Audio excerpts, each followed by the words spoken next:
आज मैं आपसे एक महत्वपूर्ण विषय पर बात करने आया हूँ। संघर्ष से मत डरो। जीवन में हम सभी को किसी न किसी रूप में संघर्ष का सामना करना पड़ता है।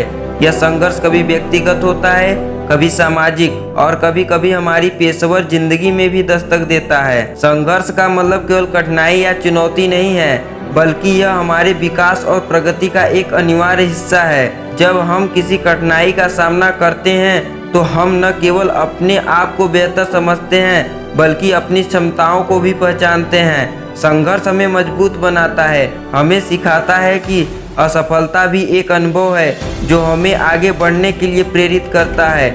महान विचारक और स्वतंत्रता सेनानी महात्मा गांधी ने कहा था, सच्ची सफलता वही है जो संघर्ष के बाद प्राप्त होती है। उनका जीवन भी संघर्षों से भरा रहा, फिर भी उन्होंने कभी हार नहीं मानी।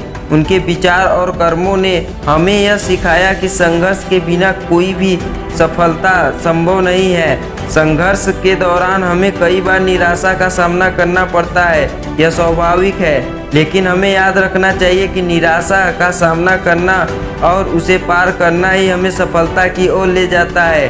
कई बार हमें यह महसूस होता है कि हम अकेले हैं, लेकिन सच यह है कि हर सफल व्यक्ति ने अपने जीवन में संघर्षों का सामना किया है। आपके सामने कई उदाहरण हैं, जैसे एडिसन जिन्होंने हजारों प्रयोगों के बाद बल्ब का आविष्कार किया, या फिर स्टीव जॉब्स जिन्होंने अपने जीवन में कई उतार चढ़ाव देखे, लेकिन अंततः उन्होंने अपनी मेहनत और दृढ़ संकल्प से दुनिया को एक नई दिशा दी। अतः मैं यही कहना चाहूँगा कि संघर्ष से मत डरो, यह आपको मजबूत बनाएगा। अपने लक्ष्य की ओर बढ़ते रहिए, चाहे कितनी भी कठिनाइयाँ आए। हर कठिनाई के बाद एक नई सुबह होती है और हर संघर्ष के बाद एक नई जीत होती है। जय हिंद।